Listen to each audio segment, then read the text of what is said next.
Hi, everyone. Thank you for joining this A4C and Forus joint event, Civil Society Preparation for the UN High-Level Political Forum 2021.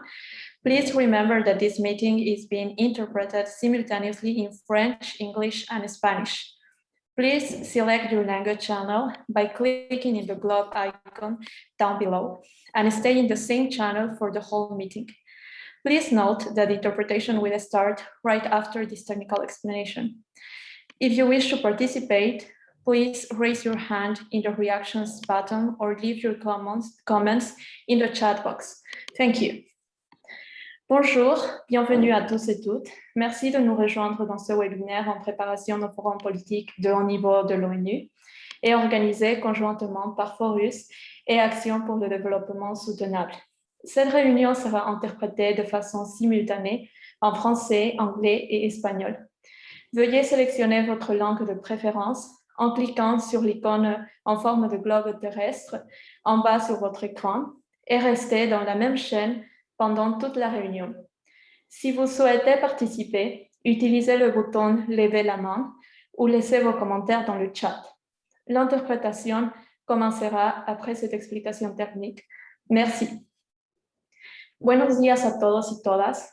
Gracias por participar en este seminario web organizado de manera conjunta entre Forus y Acción para el Desarrollo Sostenible. Esta reunión será interpretada simultáneamente al francés, español e inglés. Seleccione el idioma de su preferencia en el icono en forma de globo terráqueo abajo en su pantalla y quédese en el mismo canal durante toda la reunión.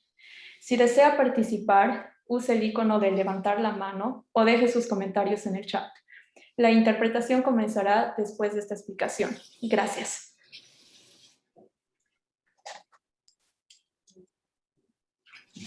Thank you so much for that introduction, Moira. And just briefly before I pass to Deirdre, I just wanted to welcome everyone also on behalf of Action for Sustainable Development.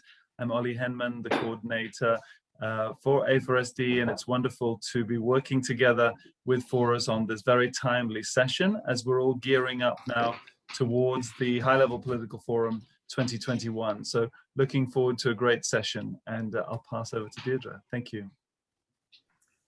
Thanks, Ollie. Hello, everybody, and thank you for joining our webinar today, which is really about looking forward and preparing for the High-Level Political Forum, which it's difficult to believe, but it's going to take place now in just a little over a month in early July. And we have, a lot of work to do between now and then in terms of making sure that we're really prepared and that we can ensure that civil society voices are really heard at the High-Level Political Forum last year. I know, Ollie and myself worked hard last year to make sure that the virtual nature of the High-Level Political Forum didn't mean that the voice of civil society was muted or any less influential in terms of the outcomes of the process and in terms of providing a significant input into the discussions that were happening. And again, this year, the High-Level Political Forum is going to be virtual. So this is really important for us to make sure that we're all present and that we're all contributing, and that the hard work that most of our members have put into influencing their national Vnrs, that this is actually reflected also in the exchange of information about best practice and trying to make sure that the High-Level Political Forum goes from strength to strength and that it continues to reflect a very significant input and contribution from civil society. So that's really it, just some opening remarks. So maybe we'll move to the first session now. I'm going to moderate the first session and then Ollie will moderate the second session. So the first session, the focus really is on looking at, firstly, at the role of the regional sustainable forums and some of the really important changes that have happened at the regional level that has helped civil society to be more coordinated, more structured in its approach, and to feel that it has a better opportunity to influence the outcomes of the regional sustainable development forums. We're also very lucky to have Arella Spellerini with us today from World Vision. She's their UN representative, and she's been closely following the UN high-level political forum review process. So this is something that happens once every 4 years, where the high-level political forum has to review its own operations to make sure that it's functioning effectively, and there's an opportunity for member states then to make changes if they wish to the way in which it functions. So Aurelis is going to talk to us today about what has happened. I'm just going to check with Ollie. Can you hear me? Can you hear me, Ollie? Yes, hearing you clearly, Deirdre. Yes, no problem at all. I think we just lost the slides there for a second, but they're back now. Okay. So anyhow, just to say that we're very lucky to have some really good speakers with us today, both from the regional civil society engagement mechanisms, which are the new mechanisms that are emerging at regional level, and also, as I say, from Aurelis, who'll talk to us about the UN high-level political forum review process. So instead of delaying, I'm going to move on to our first speaker. And the first speaker today is Kofi Kankam, the co-chair of the Africa Regional Mechanism for Major Groups and Other Stakeholders. So Kofi, if you are on with us, can you begin your presentation?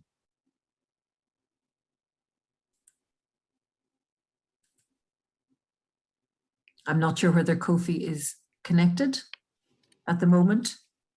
I can't hear anything. So if not, what I might do is start with Nelia. So Nelia is online, I'm aware of that.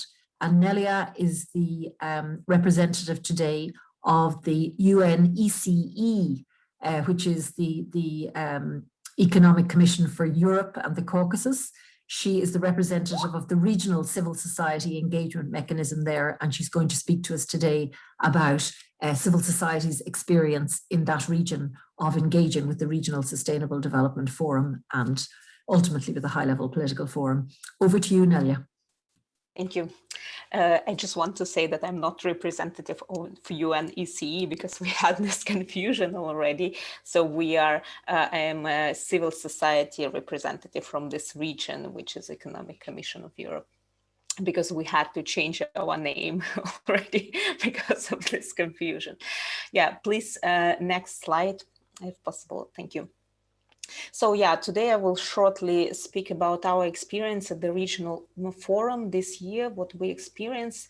It's already since 2017, I believe, civil society at a regional forum is having also pre-meetings, which is really important. And this is a key mechanism, which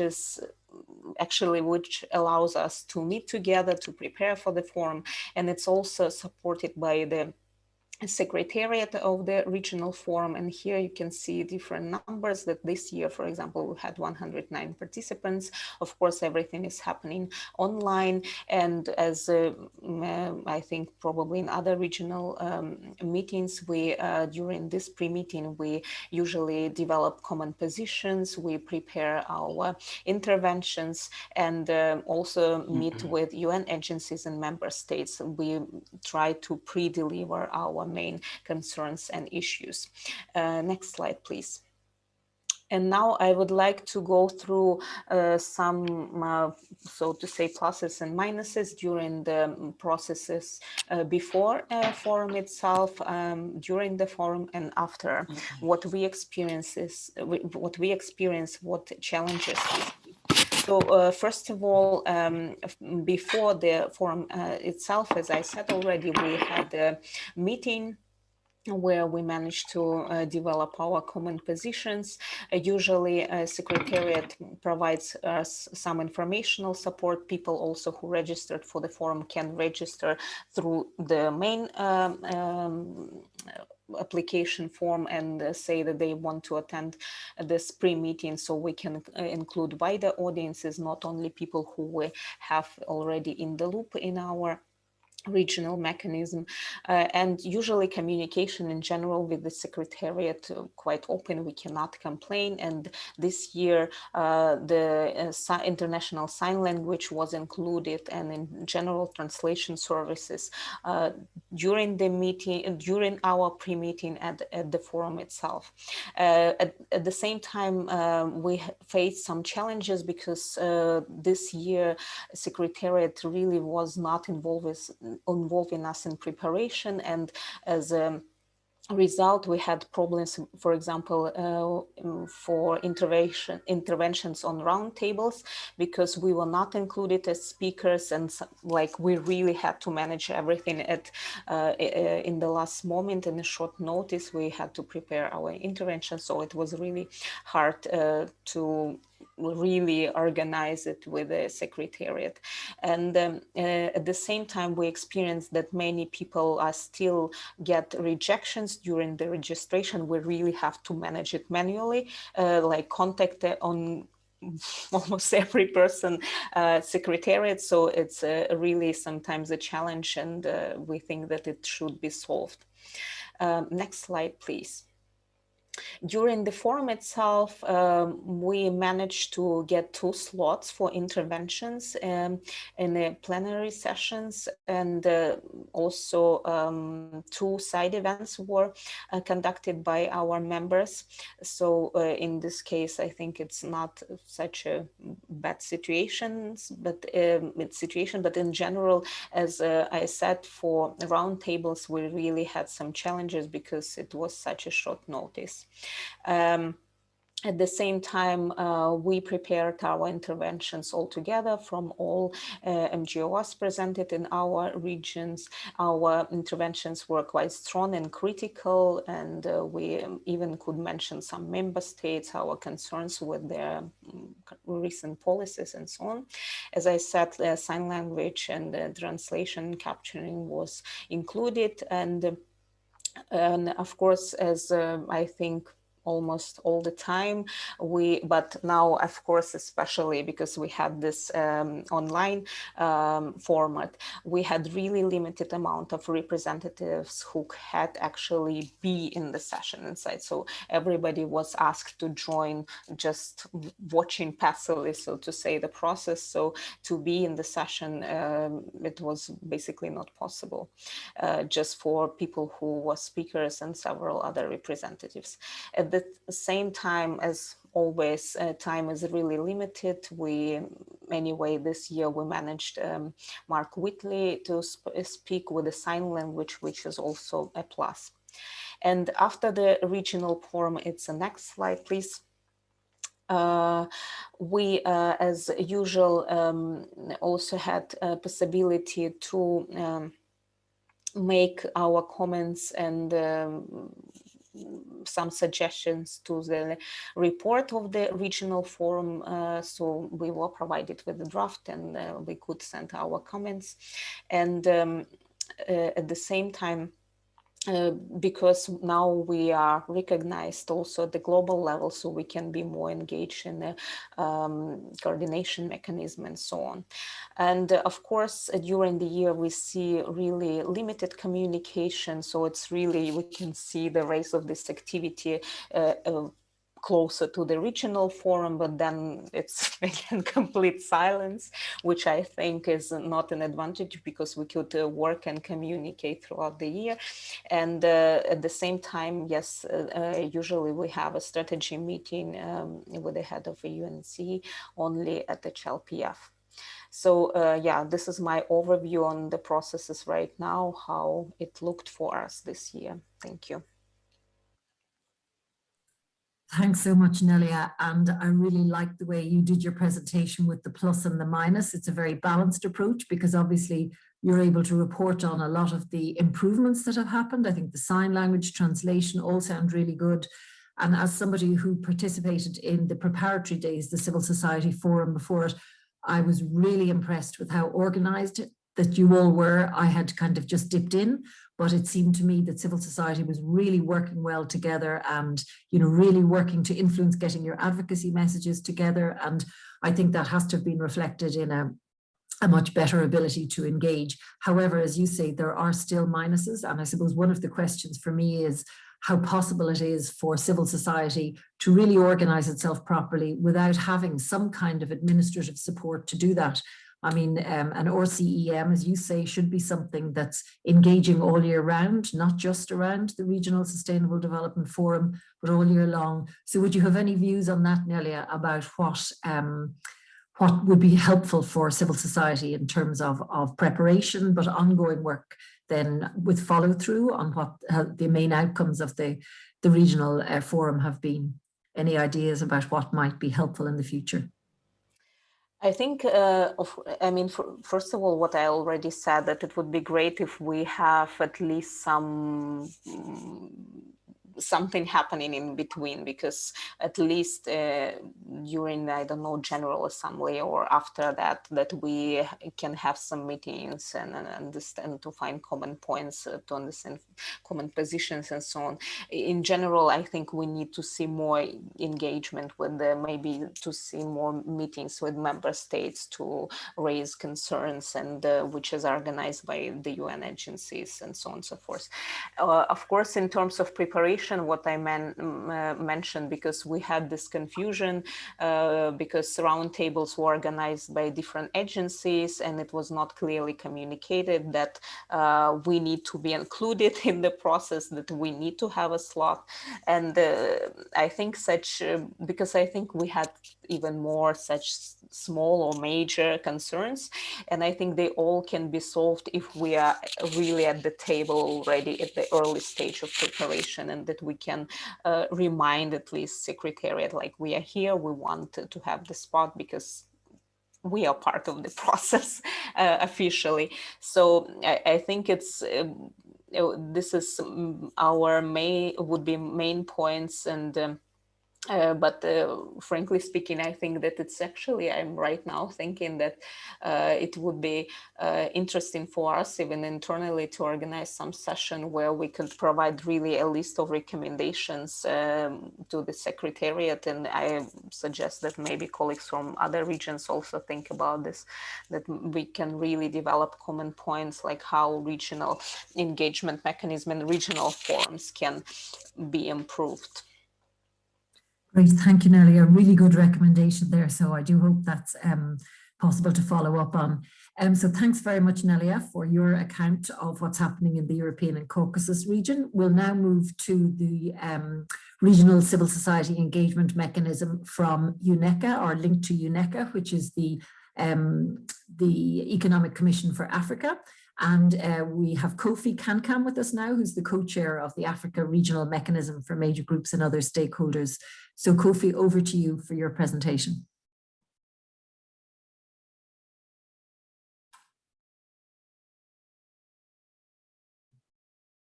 Is Kofi with us? Kofi, we can't hear you, so could you turn on your microphone? Maybe you have forgotten to unmute yourself. Can you try turning on your microphone? Because we can't hear you, Kofi. We can see you. I can see you on camera, but I can't hear you. I wonder, can anybody else do something about Kofi's microphone? Ollie, whether... Maybe it's worth even just taking your mic out and speaking direct to the laptop. If you take out your headphones, let's see if that works better.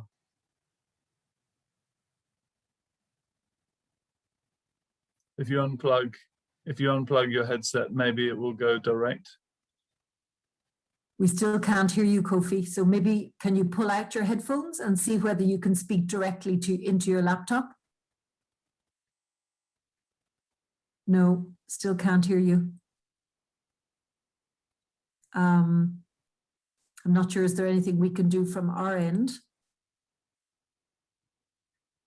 I've tried to open up what we can from this end, but I'm afraid it seems like it's something there on the mic with Kofi. Perhaps we can try again a little bit later. Yeah, I think that might be the best thing to do. Kofi, we'll come back to you. Maybe you will try to just get your microphone operating, and we'll come back to you. So I suppose what I might do then is move on to the high-level political forum review and ask Aurelis Bellerini, who's the the UN representative with World Vision in New York, to speak to us about whether the high-level political forum is becoming more open to CSO engagement or not. And Arelis will update us on the negotiations that have taken place so far on the UN high-level political forum review process. So over to you, Arelis. Thank you so much, Deirdre and Oli, and thank you particularly for this opportunity to share with our colleagues from civil society and other partners on what is happening here in New York around the Hlpf review and the importance of this moment of the review. So next slide, please. Thank you. So first of all, I would like to share that the Hlpf review is very critical because of the role that the Hlpf plays in the 2030 agenda and particularly the SDGs within the UN architecture of following up on the implementation of the SDGs and actually achieving the SDGs. The review is actually timed with the closing of the first cycle. And you may recall that the first cycle was closed in 2019, and the review was supposed to take place in 2020, but it was delayed, as we know, because all of the things that were delayed in 2020 because of the global pandemic. Notwithstanding the delay, an array of substantive assessment on the first cycle have been made during the cycle itself and toward the end of the cycle between 2018 and 2019. And these assessments were made in order to inform the review. There were many consultations with civil society that were carried out, technical papers that were developed and presented at different sessions, the review of the Vnrs that are done every year by different groups, including an independent platform that Forus and A4SD and other partners and World Vision participate on. So all of those has contributed to the assessment on how Hlpf has performed its mandate during this period. Civil society inputs address many issues. For example, issues on the principles of the review, how it should be held, how civil society should participate, the modalities of the Vienna reviews, and how to best review the SDGs itself, including a very important recommendation that we made, which is that SDG 16 should be reviewed every year. So all of those leading and making decisions on the review really need to take into account this wealth of inputs that were presented aimed at substantively improving Hlpf operation and the ways of working. Next, please. So the first thing that we also wish to share with you on process is that the co-facilitators, the ambassadors of Senegal and the ambassadors of Austria, have actually provided good space for civil society contribution.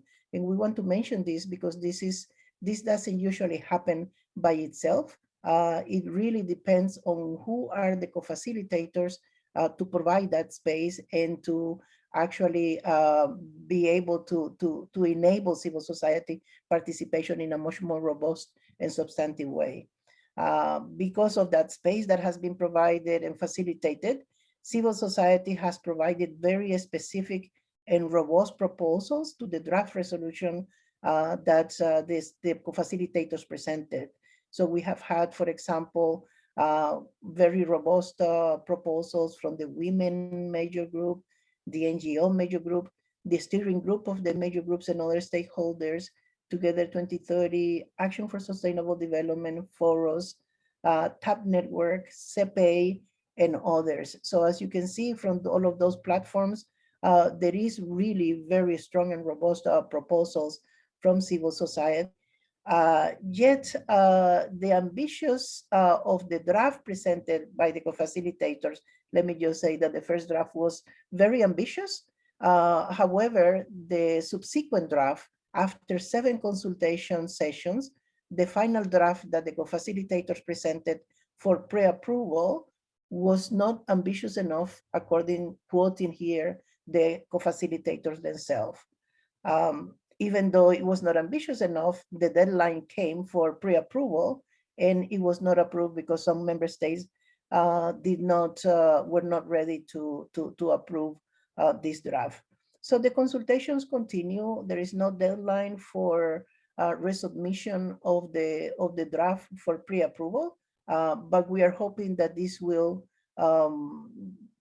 happen sometime in the first 2 weeks of June, if the member states are ready. Next, please. Next slide. Some of the things that we would like to share with you that are in the draft that is not yet approved is it sets the new cycle for 2022 and 2023. This is important. It establishes the themes and the SDGs that are going to be reviewed. Stakeholders, including civil society participation, remains pretty much the same. And another important thing is that it includes reviews during 2022 and 2023 of the implementation of the SDG political declaration that was adopted in 2019. You may recall that in 2019, there was an SDG summit and there was a political declaration adopted. So the next Hlpf in the next 2 years is going to review how that declaration is being implemented. Very discouraging, but the SDG 16 review that was proposed by civil society is deleted, so it's no longer in the draft.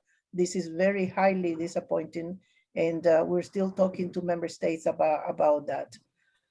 Next Hlpf review will be in 2023, according to this new cycle that is established. Next slide. Thank you so much. And again, thank you for the opportunity. Over to you, Deirdre. Aurelis, thanks very much for such a concise presentation of what was a long and kind of complex process. I'd just like to ask you a quick question, Aurelis. So you mentioned that the first draft that the co-chairs produced was a very ambitious one, but after 7 different redrafts, a lot of the ambition has disappeared from the document. Now, you did say the process isn't completed and that it's unclear, how that will happen.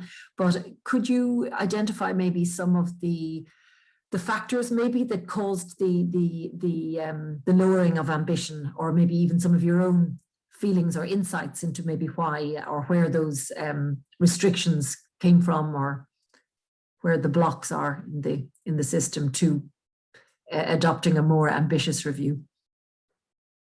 Yes, Deirdre. Unfortunately, this is something that is not happening only with this draft. It is happening across the UN. And last year it was that increased, which is basically a significant pushback that we've been seeing from a number of member states about elevating the ambition of the political commitment and the global policy making that happens at the UN. So what we see that is happening in the Hlpf review.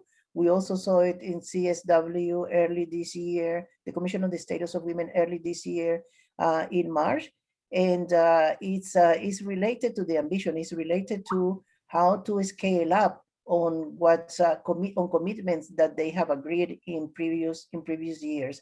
So member states fall into wanting to either repeat what they have been agreed before. So that means that they don't elevate, they don't increase the solutions that are proposed. They don't increase, they don't go into taking into account assessments that have been made to take into account emerging trends, emerging issues and challenges that citizens in the world are facing. And overall, I think that last year it really deteriorated because of the modality of work that the UN has had since March last year, which is virtual modality, where they argued that they are not able to physically or on-site negotiate the content of the resolutions, and they have to do it virtually. So it's political. and it has to do with the level of not wanting to take a higher bar on bringing solutions to issues that we are facing all over the world. Okay, thank you, Aurelis. And I won't ask you to name those maybe member states who are maybe trying to encourage the not to increase the level of ambition, but rather to stay maybe where things are. But I won't do that today. I think many of us will probably have our own ideas about where the resistance is coming from. But I think it's very important for civil society to continue to push. And you've mentioned the next Hlpf reviews 2023. That's not too far away. So I think, again, we need to be very well organized this time around. We've learned a lot, I think, from this review, and to be very prepared and very clear about what we expect from the next review. So I believe that Kofi has managed to, thank you very much, Aurelis, but I believe Kofi has managed to get his microphone to work. So Kofi, I'm going to go back to you now and ask you to speak about your experience of the regional civil society engagement mechanism. Recording in progress. Recording in progress. Hello, Didi, can you hear me now?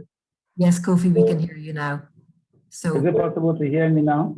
Yes, we can hear you now. Hello.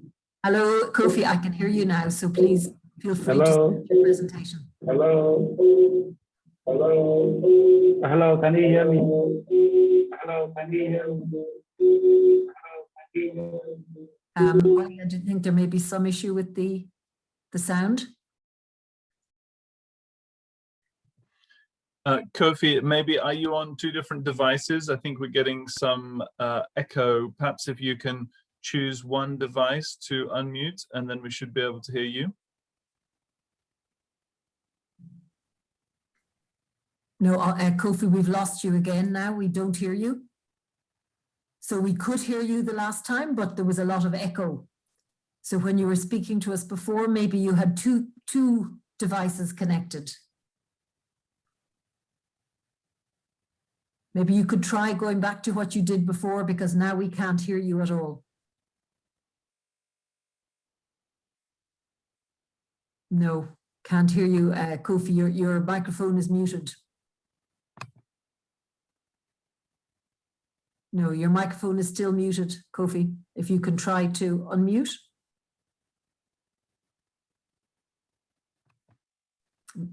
Hello, can you try now, Kofi? Try speaking now. No, I don't think we can hear anything. No. Okay. Kofi, I'm afraid we may have to move on. Can you hear me? Yes, now we can hear you. Now we can hear you, Kofi. Okay, is it better now? Yes, please go ahead. Is it better now? All right, thank you very much for the opportunity. I'm sorry for the technical feature. No problem. Thank you very much.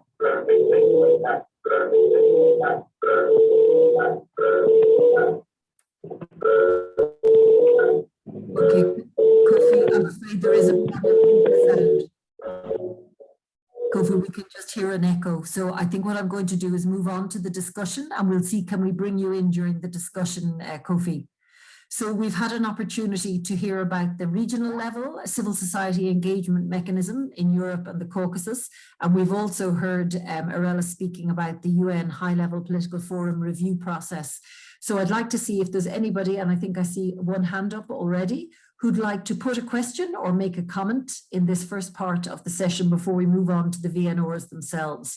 So do I see a hand up there? Maybe one of my colleagues could help me if I do. I think I see one hand raised, and somebody has mentioned that there's a question in the chat box as well. So Clara, if you could draw to my attention if there's a question that was put during the session. So anybody like to put a question or make a comment? Gallo has raised Gallo hand. Yeah, okay. and then Rossi.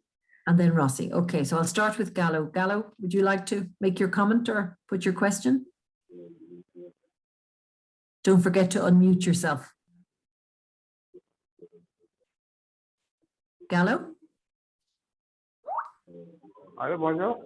Hello. Allô, Miss- bonjour. Yeah. Comment vous... voilà, je suis vraiment très honoré de pouvoir participer à cet événement. Donc, je me présente d'abord, c'est Gallo Diop.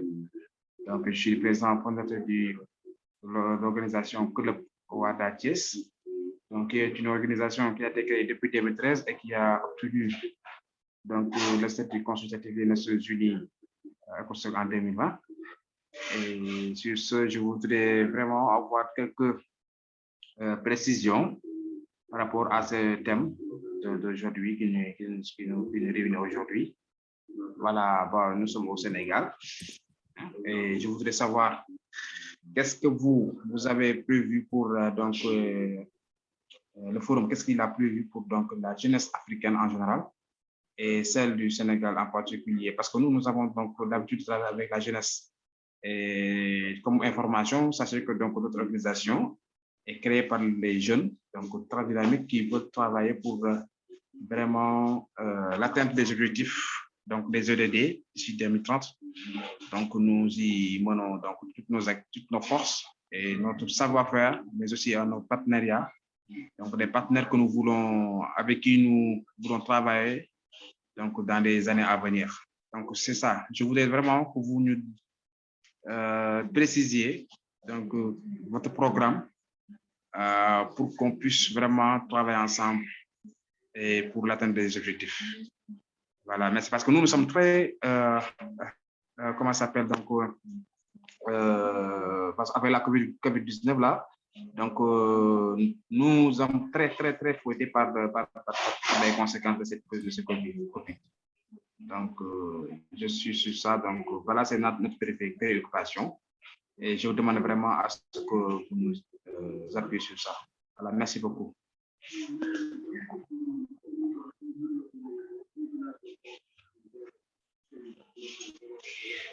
Okay, thank you, Gallo, for that question. I'm going to take one or two before I go back to the speakers. So I'll move next to Rossi. So Rossi, could you please make your comment or ask your question?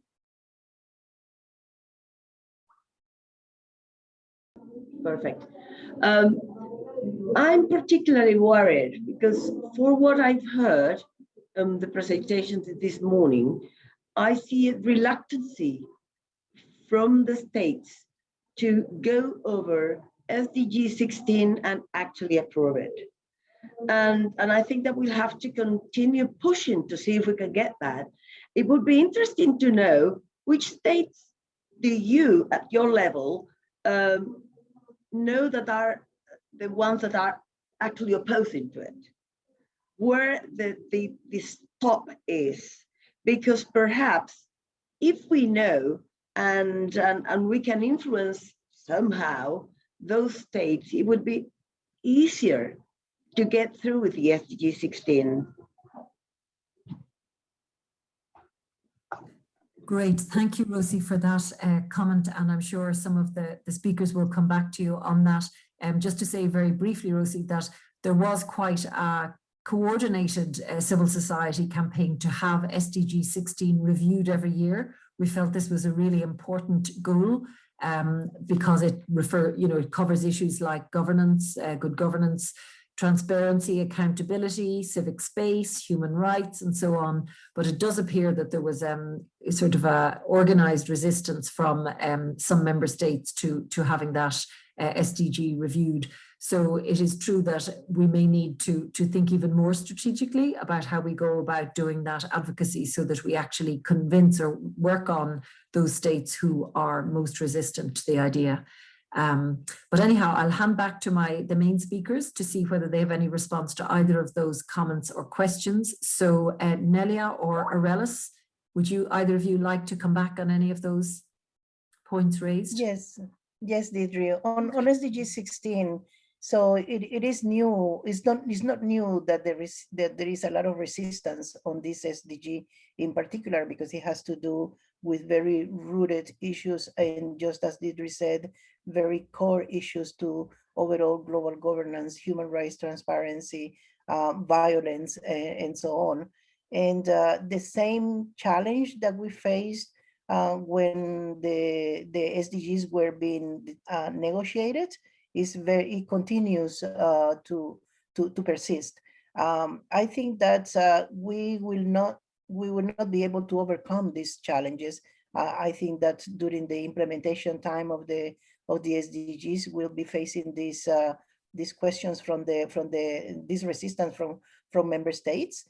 And some of the member states, that are against it, particularly the review every year, has to do with those member states that are still in the middle of wars, in the middle of issues of conflict and fragility and so on. And I think that from civil society perspective, we continue to push. There was a very, very strong push from our side on having this SDG review. And we had the support of a good number of member states. And even if at the end it does not stay as it seems, we will continue to make our own review of the SDG. Will not be in the formal session of the Hlpf, but we will continue to have it very high on our agenda for advocacy and influencing during each year of the Hlpf. Thanks very much, Aurelis. That makes a lot of sense. Nelia, is there anything you want to add? I mean, I can say that I completely agree with the situation. I mean, I can just give some comments from the region, first of all, because of course what we observe right now in my country, in Russia, in Belarus, and I can imagine that we are not, I mean, our member states, so to say, they are not in favor of reviewing this kind of topics and to make comments and clarifications.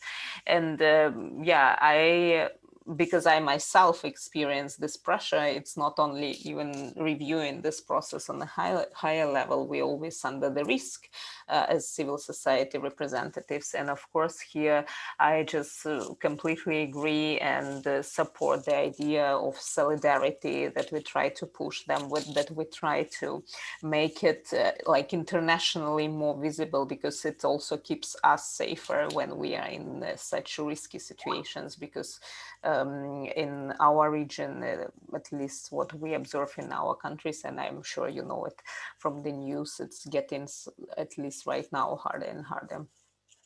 Thank you. Yes, Nelia, thanks for referring to that. I think we're all aware of some of the deteriorating trends, particularly around civic space, the safety of, activists, civil society activists and human rights defenders and others around the world. So your points are well made.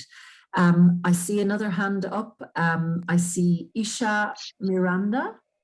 I see Maritza Velasquez. So I'll take Isha first and then Maritza. So Isha, over to you. Yeah, you can hear me. Am I right? I can hear you, yeah. Yeah. Actually, I agree with the SDG 16 to be discussed yearly, but present scenario with the pandemic that we are going through, there are so many equalities, there are so many issues related to health. SDG 3. I think I hope until this pandemic we come to some kind of a solution, this SDG 3 should be discussed in coming 3 years with the SDG 16, because it has every aspect of problems that the government and governance are facing. Even the human rights are violated throughout the, especially on the vaccinations and the treatment in many global South countries, as well as the global North countries. So I wonder whether there's a possibility that we can integrate SDG 3 health into this forum.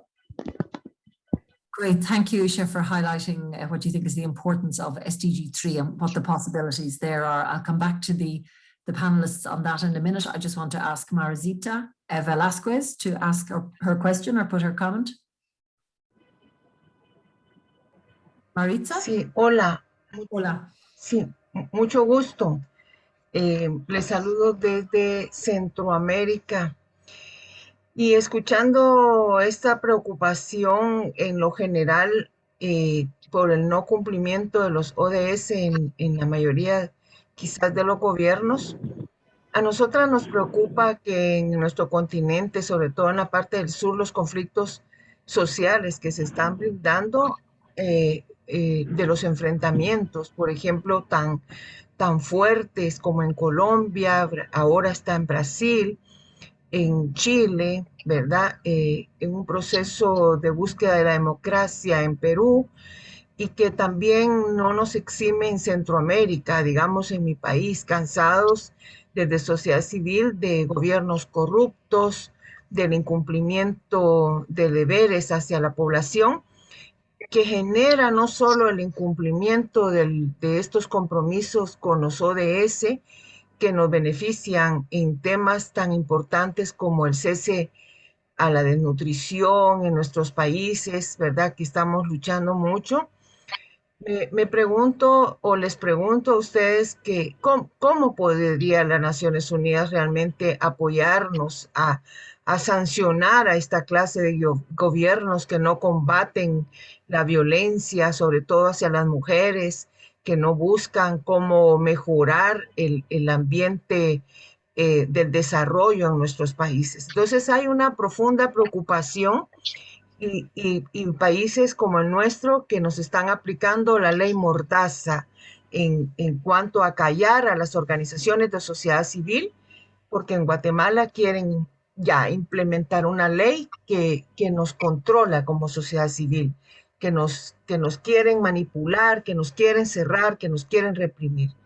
Entonces somos los que hemos sido garantes del cumplimiento de no solo esto, sino de muchos más desarrollos que buscamos para nuestros países. Entonces es una mirada de parte de ustedes en cuanto a esa fuerza que necesitamos de aliento como sociedad civil para enfrentarnos a estos gobiernos y el llamado a las mismas Naciones Unidas a actuar de alguna manera sancionando estos gobiernos. Gracias. Great, thank you. So I'm going to go back to the panelists to ask them for their responses. We've had two comments made, one about SDG 3 and the importance of including that in reviews over the next few years, and also the issue of governments who are not complying with SDG implementation. And I suppose when it comes to that question, we have to think about you know, whether the UN itself is you know, organized in such a way that it can make member states do anything. As we know, the SDGs are a voluntary set of goals. They're not, it's not incumbent on any government to implement them, but we have an innovative international peer review system, which is the high-level political forum, and how we can best use that to try and encourage governments to actually start complying with what they have committed to under the SDGs. So I'm going to go back to Aurelis, maybe to see whether Aurelis would have any responses to those comments and questions, and then to Nelia. So Aurelis, if you can respond. Yes. Thank you, Deidre. Yes, so SDG 3 is not going to be under review on the 2022 and 2023. It is actually under review this year. However, what I would say is that I suggest and recommend to our colleagues in civil society is that even if an SDG is not officially under review on a given year, the fact that there is all of SDGs have a strong interlinkages, it's something that from civil society we can maximize and capitalize on the interlinkages to bring a specific SDG on the spotlight. So flagging the interlinkages between one SDG across the other SDGs is something that can keep the momentum on the particular SDG that we may be focusing on, and the fact that if SDG 13 is not achieved, it impacts many other SDGs. So that would be my suggestion when a specific SDG is not under review on a particular year. Great. And any comment on the second one, Aurelis, the point about the UN system and what to do with states who are not complying? It's a more tricky question. Yes, and I'm going to respond in Spanish, if I may.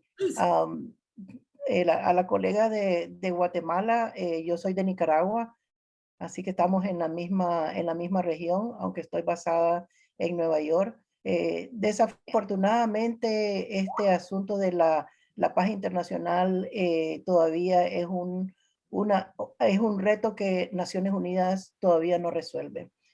Precisamente el año pasado que se cumplió el 75 aniversario de las Naciones Unidas, uno de los grandes cuestionamientos que se le hace a las Naciones Unidas es el hecho de que una de las situaciones más álgidas del mundo no ha podido ser resuelta, como es los asuntos relacionados a la paz, porque todos esos procesos de situaciones que tenemos en nuestros países tiene que ver con el hecho de que no se logra una paz nacional o paz internacional. Me parece de que desde la sociedad civil debemos de continuar, no debemos de fallecer, tenemos que continuar elevando estas situaciones, repudiando esto, hablando sobre la violación de los derechos humanos, la violación a los sistemas nacionales, la violación a los estados de derecho y definitivamente continuar empujando a Naciones Unidas para que actúe. No olvidemos que en Naciones Unidas los miembros que toman las decisiones son los mismos gobiernos, esos mismos gobiernos que en nuestros países nosotros tenemos mucho cuestionamiento sobre ellos y precisamente ellos son los que toman las decisiones en estos espacios.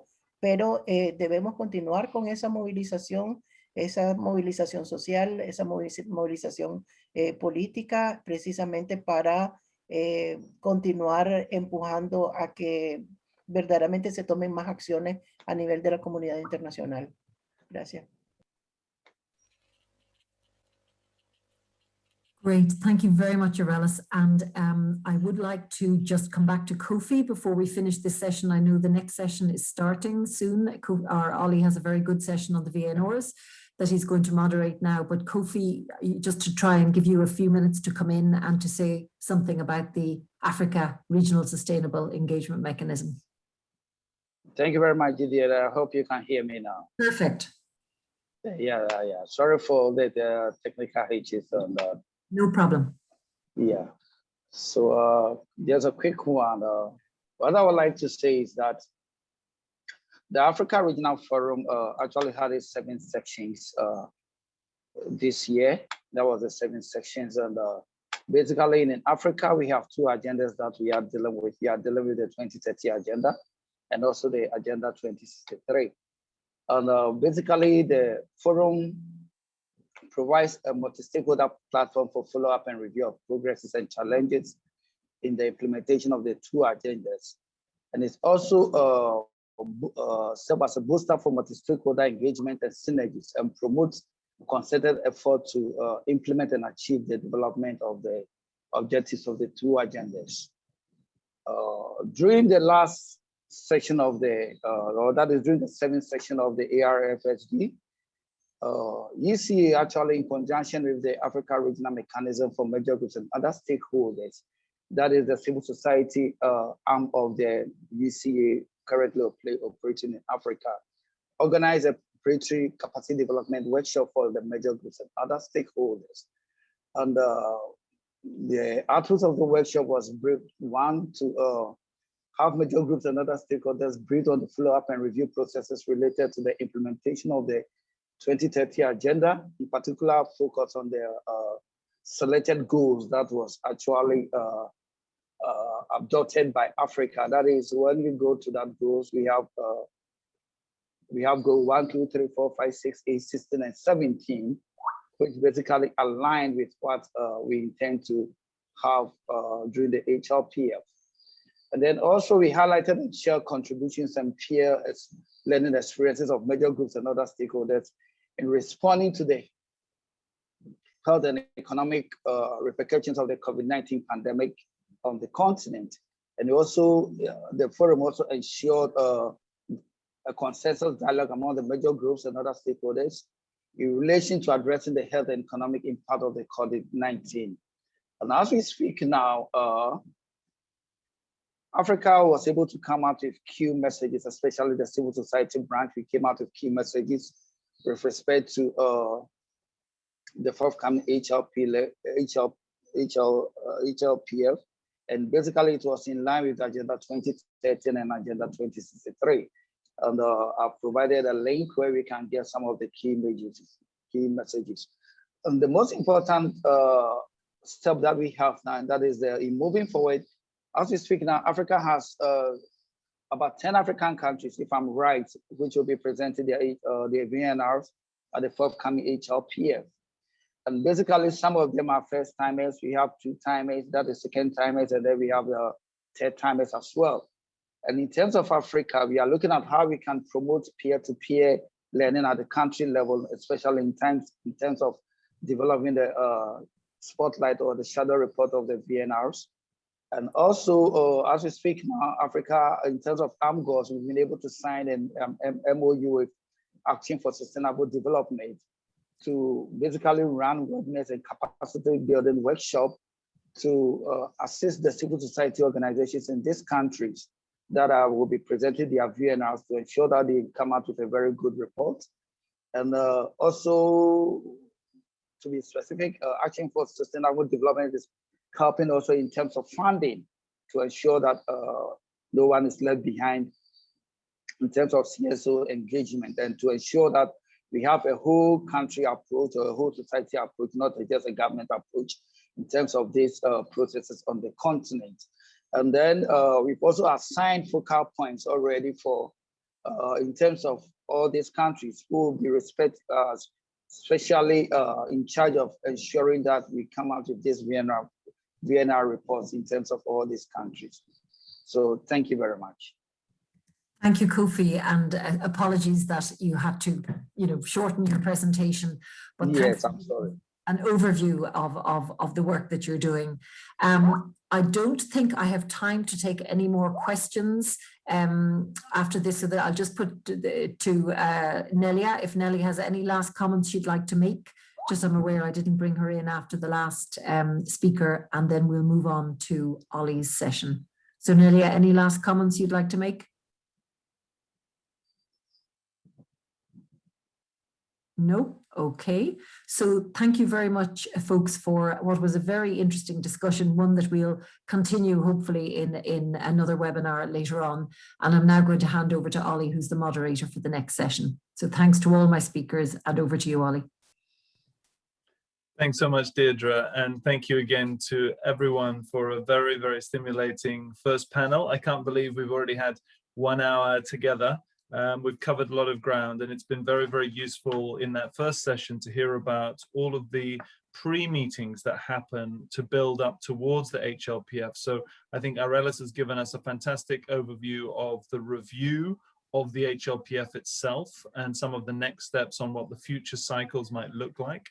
And we've heard a lot there about the regional forums and the pre-meetings that happen at the regional level in the build-up to the HLPF. Now, we know there's still a gap between what happens at the regional level and what happens when we get to New York in July. And so part of what we're hoping for from the next session is to try to fill some of those gaps and to really strengthen the understanding, particularly for those of you who are working at the national level, around how you can engage now and in the coming few months, well, month and a half really, to engage in the build-up to the HLPF itself, to make sure that you can have a voice within the voluntary national reviews, the VNRs. As you probably know, this is a process that rolls every year, and it's already well underway, but we are really excited this year to be able to share with you the insights directly from UNDESA, and also from colleagues in the major groups and other stakeholders, as well as some other national colleagues who have previously been very involved in the VNRs, have shaped their own independent reports alongside the VNRs in previous years. The major groups and other stakeholders are the kind of mechanism, and Arelis has already talked about it, that allow for civil society, for stakeholder groups to engage into the official process. And I'm now one of the co-chairs together with Ricardo of a task group within the major groups and other stakeholders on the Vnrs. So we'll be able to give you some tips on how to engage with that. So I think that's probably enough introduction from me, but I'm sure you're all very keen to hear now from our guest speaker who's joined us from the UN, from UNDESA. So we'll start with Gwilym from UNDESA, who'll guide us through some of the official steps towards a VNR. Gwilym, over to you. Good morning, good afternoon, good evening to everyone. Can you hear me? Wonderful. As Ollie mentioned, my name is Gwilym Roberts-Harry. I'm a focal point at UNDESA for the major groups and other stakeholders. I want to thank you all very much for the invitation to today's webinar. The insights from this morning's sessions have been thoroughly insightful. Ricardo and I would like to provide you with some of the foundations for the voluntary national reviews for first-time participants. And I'm hoping that we can provide some information, some new information to those of you who have participated before. I have the added challenge of trying to make an orange and brown PowerPoint presentation seem interesting, and I apologize for that. It's entirely my own fault, but hopefully what I lack in graphic design, I can make up in enthusiasm. So prior to undertaking the role at UNDESA, I did work with the major groups and work for one of the major groups and other stakeholder constituencies. And so I hope that I have some perspective from both sides. As part of one of my first days with the major groups and other stakeholders leading up to the Hlpf, someone I held in very high regard said to me that you need to experience an Hlpf to understand what happens in those 2 weeks. And that appeared to me as something that was quite daunting. But I was very fortunate to have very experienced coordinators and advocates around me to guide me through the process. And I'm very happy to report that those of you who are new to the Hlpf have those people too. I've worked with Ricardo Muchilnik over the last few years as part of the VNR task group, and more recently with Ollie Henman, and other colleagues, obviously, and I can think of no better people to guide you through this process this year. I would encourage all of you to visit sustainabledevelopment.un.org/HLPF/2021, which could be found at the end of this presentation. There is a blue navigation bar with sections dedicated to the voluntary national reviews and dedicated to stakeholders, namely the major groups and other stakeholders, and there's a wealth of information that is included there. Now, with regard to the voluntary national reviews in this first slide and introduction, the voluntary national reviews can be viewed as a tool. A tool is intended to track the progress of the 2030 agenda, including the SDGs and targets in all countries, in a manner that respects the universal integrated nature of all dimensions of sustainable development. From the Hlpf website, you can track or you can trace the history of sustainable development at the UN. And so I'm just going to touch on a couple of brief points to start you off, beginning with just briefly Resolution 67290, which was adopted by the UN General Assembly in 2013, which focuses on the format and organizational aspects of the high-level political forum on sustainable development. But as indicated in this slide, I really want to focus on Resolution 74/1, adopted by the General Assembly in 2015, whereby the UN General Assembly adopted an outcome document titled Transforming Our World, the 2030 Agenda for Sustainable Development. And the outcome document is also known as the 2030 Agenda. It's a plan of action for people, planet and prosperity. And it's within that outcome document that the Sustainable Development Goals and targets were identified. But paragraph 72 of the 2030 Agenda identifies a commitment to engaging in a systematic follow-up and review of the implementation of the 2030 Agenda. As part of the follow-up and review mechanisms, paragraph 79 of that agenda encourages countries to conduct regular and inclusive reviews of progress at the national and subnational levels, which are country-led and country-driven. It's vitally important for today's webinar that you take note that such reviews should draw contributions from indigenous peoples, civil society, private sector, and other stakeholders in line with national circumstances and policies and priorities. Paragraph 84 goes on to say that the HLPF shall carry out regular reviews. The reviews will be voluntary while encouraging reporting and to include developed and developing countries, as well as the relevant United Nations entities and other stakeholders, including civil society and the private sector. They shall be state-led, involving ministerial and other relevant high-level participants. They shall provide a platform for partnerships, including through the participation of the major groups and other stakeholders. And so the physical manifestation of these paragraphs is a country report which is submitted to the United Nations and is presented as part of the HLPF. I think we've skipped forward one slide slightly quickly, but sorry, if we could go back 2 slides. But just briefly touching on the HLPF, thank you very much. The forum meets annually under the auspices of the Economic and Social Council for 8 days, including a 3-day ministerial segment. I'm sure you're no doubt aware that every year there's a different theme. Every year the HLPF focuses on a limited number of SDGs, but for the purposes of the voluntary national reviews, all SDGs are meant to be reviewed. The image on the right-hand side of this slide is the 2-week program for the HLPF. There is an interactive program which is available on the HLPF website. And the easy way to think of the HLPF is that the majority of the thematic discussions occur in the first week, which can be seen in the box at the upper side of this slide, whereas the VNR presentations, the voluntary national reviews, take place in the second week, which can be seen in the bottom. And I've tried to highlight these sessions in yellow for you to see below.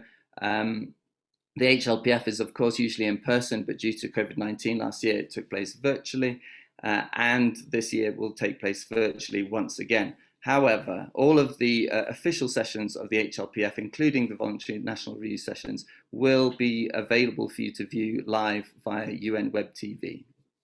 Next slide, please. So these identify the principles of the voluntary national reviews. Paragraph 74 of the 2030 agenda identifies a set of 9 principles to guide countries through the follow-up and review process of the through the follow-up and review process of the VNRs, and we've identified some of those principles below. They should be voluntary and state-led to encourage both developed and developing countries to track their own national and subnational progress in the implementation of the Sustainable Development Goals, including the means of implementation. This often requires enhanced capacity development support for developing countries, including strengthening of national data systems and evaluation mechanisms. They should provide a platform for partnerships, fostering the inclusion of major groups and other stakeholders, building on existing platforms and processes, avoiding duplication and minimizing the reporting burden. They can benefit from the active support of the UN system and other multilateral institutions. The voluntary national review process provides a national learning experience, sharing success and challenges based on evidence informed by country-led evaluations and disaggregated data. The VNRs should take into account different national circumstances, policies and priorities, as well as subnational realities and capacities. And finally, the process of developing and undertaking a review must be open, inclusive, participatory, and transparent. The means of people-centered, gender-sensitive, with respect to human rights, a focus on the poorest and most vulnerable, leaving no one behind. Next slide, please. So just briefly touching on a few PowerPoint slides here on the status of the current VNRs. Those of you who are interested in the current statistics, since 2016, 168 countries have presented over 205 voluntary national review reports during the HLPF. You'll note that there has been a steady interest in terms of the VNRs, with between 40 and 50 countries presenting each year. 2021, we currently have 44 Vnrs due to be presented. Next slide, please. And after the Hlpf, if all 44 countries that were indicated in the previous slide present, then there will be 8 of the 54 countries in the African group remaining to present a VNR, 5 of the 53 countries in the Asia Pacific group. All countries from the Eastern European group have currently presented. At least one VNR presentation. Latin American, Caribbean countries, 5 of which are remaining out of the 33 countries, and the Western European and others group, 2 are remaining out of the 3 countries to present a VNR. Next slide, please. So this slide just indicates the 44 countries that are due to present this year. It is important to note that there are slight differences between first-time presenters and second and third-time presenters. The information contained from this slide was taken from the President of ECOSOC's letter dated back in October 2020. It can be found on the documentation and inputs section of the Hlpf website. There is a VNR section of the website as well, which contains individual profiles for each of these countries. So you can go back and see the current main message that each country has presented. The latest VNR reports, they haven't been submitted and uploaded yet, but you can currently see if there are previous VNR reports that have been submitted. And you can also find country level focal points for each of those VNR processes. Next slide, please. I appreciate that I've run over time, so I'll just briefly touch. This is the regional division of the VNRs that are due to be presented this year. But yes, perhaps you can take time to digest this in your own time. Next slide, please. Just to touch very briefly on the timeline for VNRs, there are 2 important upcoming deadlines. The first of which is the 3rd of May 2021, where the VNR countries will provide submission of main messages. Now, these are 700-word shorter main messages. They form official documentation. They're translated into the 6 official languages. They can be found on the website. This is essentially a taster of what is going to be reported in the Voluntary National Review, and those are available now. The next important deadline is the 11th of June 2021, and this is when we're expected to receive the submission of the final VNR reports. Now, these aren't official, they're not translated, but they are uploaded to the VNR webpage. And as I indicated previously, they're meant to cover all of the SDGs. Next slide, please. So briefly, just touching on the modalities, it's a common practice each year that during the VNR presentations, one country is put from the major groups and other stakeholders to each VNR presenting country. And Ricardo will talk about that in further detail. But the countries that are presenting for the first time typically have 15 minutes for their virtual presentation, then a further 15 minutes for questions from member states, UN system and major groups and other stakeholders, whereas for second and third time presenters, the time amount that's provided is slightly less at 10 minutes for the presentation and a further 10 minutes for those countries. Last year, you'll note that a number of the presentations were due to the virtual format, that some were conducted via recorded video. And of course, we're encouraging this year, given that everyone now is familiar with using virtual platforms, that these presentations are going to be live. Next slide, please. I'll just very briefly touch on some of these, but these are some resources that you can go to in order to provide some further information on the VNR process. You have the Voluntary Common Reporting Guidelines for VNRs. You have the UNDESA Handbook for the preparation of the VNRs. Part C on page 12 refers to... I'm gonna have to cut you off, Willem, I'm afraid. This information we can provide in the email follow-up.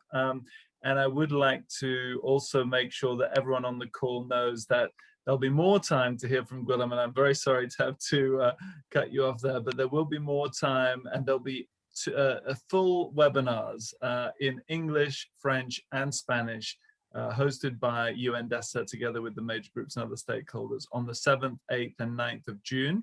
And so you'll have a lot more time there to hear more detail. But I think what Gwilym has already outlined there gives you a snapshot of where things stand. And I was particularly struck, Gwilym, if you keep your camera on for a second, I was particularly struck by the difference there between Eastern Europe and Western Europe. Surprisingly, those countries in the eastern side of Europe had all conducted a VNR, and yet there are still 2 missing in Western Europe. Do you happen to have the detail of which of those 2 countries that still haven't reported? I know who they are. I'm not sure I'm in the position to name and shame, but they can easily be identified. Yes, I'm sure that you have colleagues on the call who are already familiar with who those countries are. Thanks so much, Gwilym. Thank you again, and we really look forward to continuing to work with you, and thank you for everything that DESA is doing to help to make this process accessible. So now the crucial information that Ricardo has to share with us is how all of you can then engage in this official process. So Ricardo, if you're on the call, let me pass over to you now. Yes, I'm here, and hopefully you can all hear me. I see you're very strict with time, so I will hurry up, that I'm really sticking to the time allocated to me. So my name is Ricardo Muchilnik.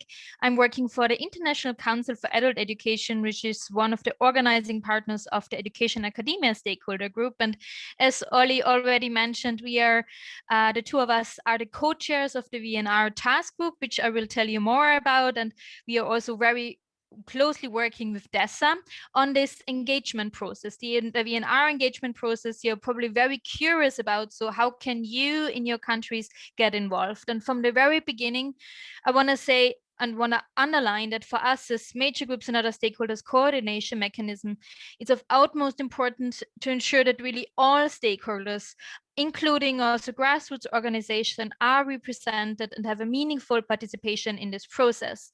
So as you can see on this wonderful slide, so who are actually the key national actors and the stakeholders for VNRs? And you can see loads of bubbles. So as you can see, there are many stakeholders on national level, like the national government, the parliaments.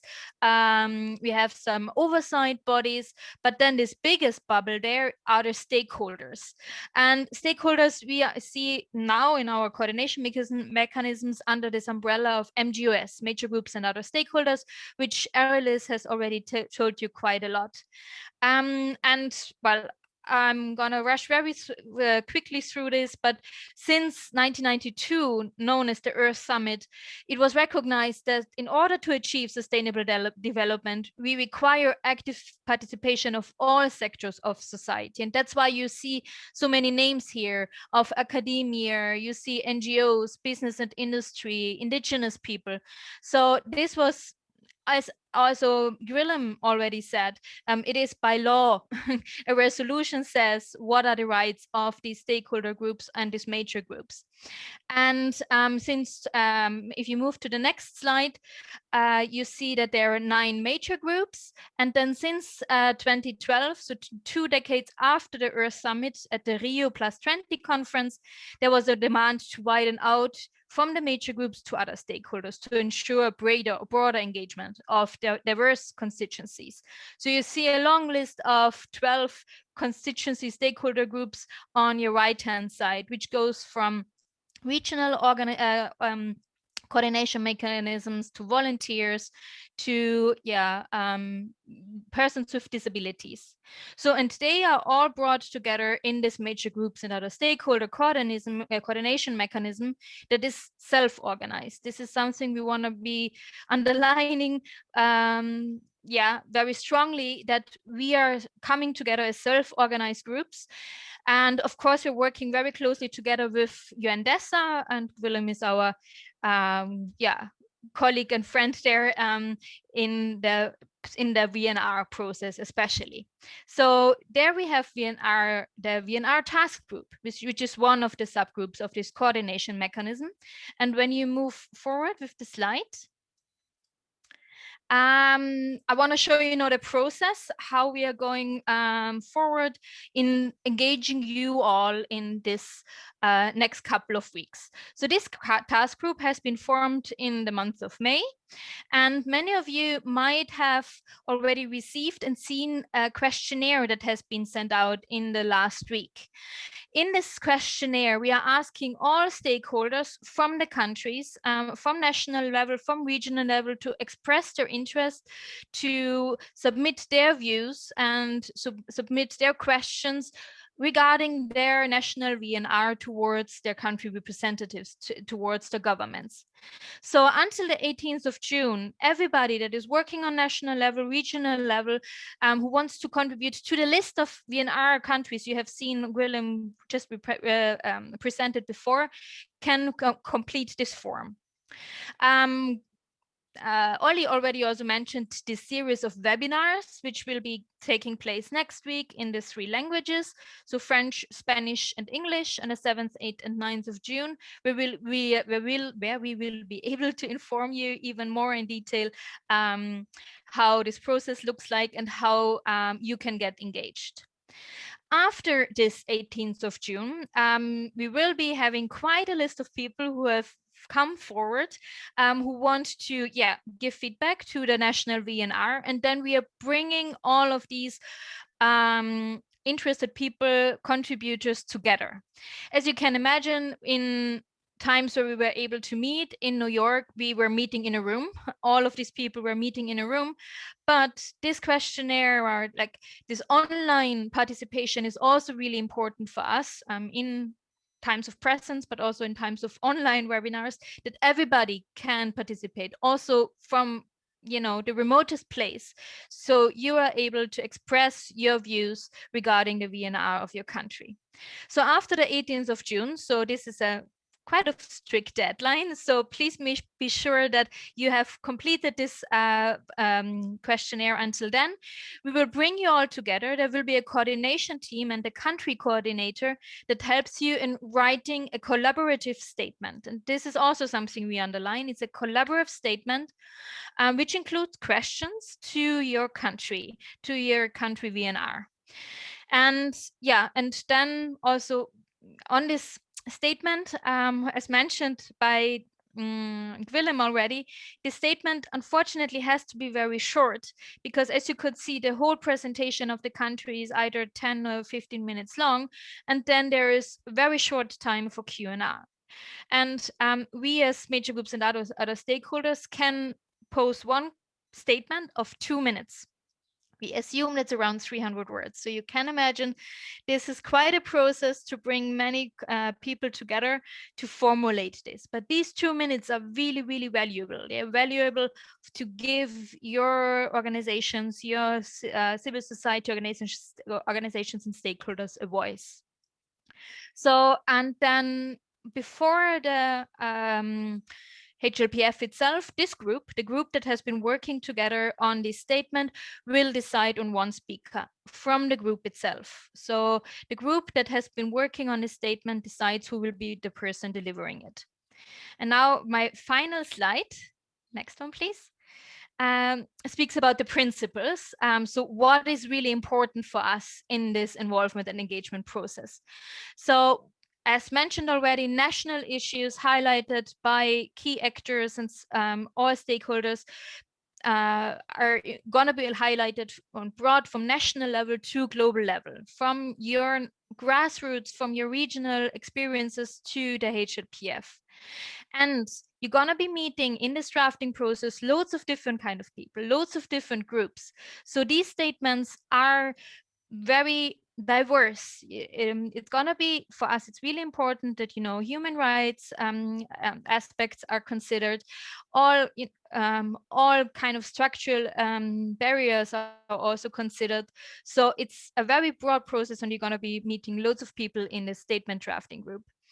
And also what for us is important is that this statement being delivered by the people that wrote it, and it's delivered on behalf of the group. You are not delivering it on behalf of the whole MGOS. So it's really a process of the group itself. And Evelys also mentioned, that there are some SDGs under review this year. But what is important is that you also have a look at all the other SDGs and maybe also involve transversal cross-cutting viewpoints in these kind of statements. And yeah, that they incorporate a very broad and diverse view from all partners in the country. And my final slide, I think there's one more. It's just for information. So if you want to get involved in this process, and you might be involved already in a constituency like NGO major group or people with disabilities, you can reach out to them. Willem mentioned the Hlpf website already. There are some email lists which you probably have already signed up to. If not, we are happy to provide the possibility, and the webinars next week, which you're welcome to join as well. Probably over time as well, but I'm sure Ollie will continue now. Thank you so much, Ricardo. Yes, I didn't want to cut you off, but I mean, this is such useful information, I think, from both Willem and Ricardo. This is really the crucial information for anyone who wants to engage now in the next 6 weeks. This is the moment to put forward your views through that questionnaire. I have posted the link in the chat, and we'll post it again, and we'll make sure it also goes in the email. This is really the most important information from the session today, that if you are in one of the countries that's doing a VNR this year, and I know there are still people who are not quite sure if their country's doing a VNR, you can find it on this website that Ricardo has just signposted. Have a look on the website, search by the year. You can look under 2021 VNR countries, the 44 countries that Willem mentioned before. And if you're in one of those countries, then come onto the questionnaire and let us know that you would like to be part of that drafting committee. And I think one of the crucial things that Ricardo also mentioned is that it will be a group effort. So we really look forward to having people who want to come in and help us to draft that statement. And then we each, as major groups and other stakeholders, will have one slot on each of those VNR sessions for someone to actually speak on behalf of stakeholders. So it's a crucial opportunity to ensure that we have at least some element of that accountability that is important in the Hlpf. That's the one moment we have where we can ask any questions that we might want, any further clarifications from the member states as they present their VNR. So really crucial moment. And thank you for a very clear presentation, Ricardo. We'll, again, if you want more information on these, the 7th, 8th, and 9th of June, there will be a full hour dedicated just to this process in each of the languages, French, Spanish, and English. So there'll be a full session in each language. So please do join us then.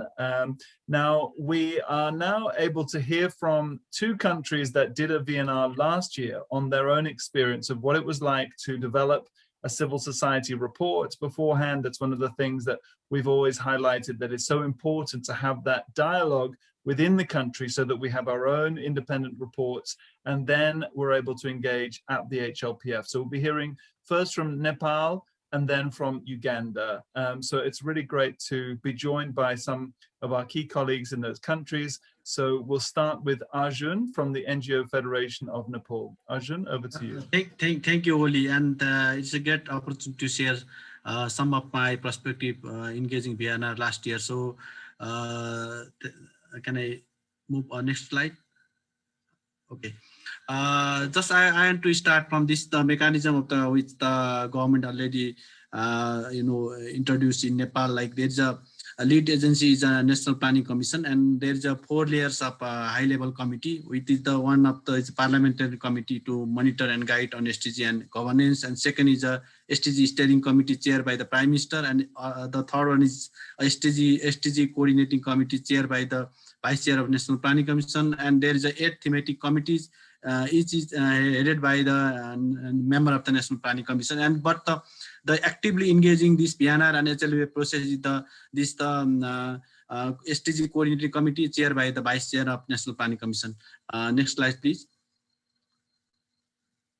And also we have a like very strong civil society mechanism. We formed in 2016 with 44 networks and alliance and different organizations. Now over 500 CSO joined together working in this SDG forum. And the good things is like there's a national platform is called Ngo Federation of Nepal is like, you know, hosting the secretariat where more than 6,500 NGOs member, and we reached the more than 500 municipalities and across the countries, and we have like 77 district chapters, 7 provincial office and national headquarters. So very, very strong national mechanism is holding this SDG agenda. That's why we in Nepal is a very, you know, unique, you know, this multi-stakeholder platform, because there is not only the civil society, also there is the private sector, cooperative, and the sum of the government mechanism, like there is a mechanism of the local government, they also join this on the Nepal SDG forum. So we are very strong platform engaging on Vienna and Hlpf process.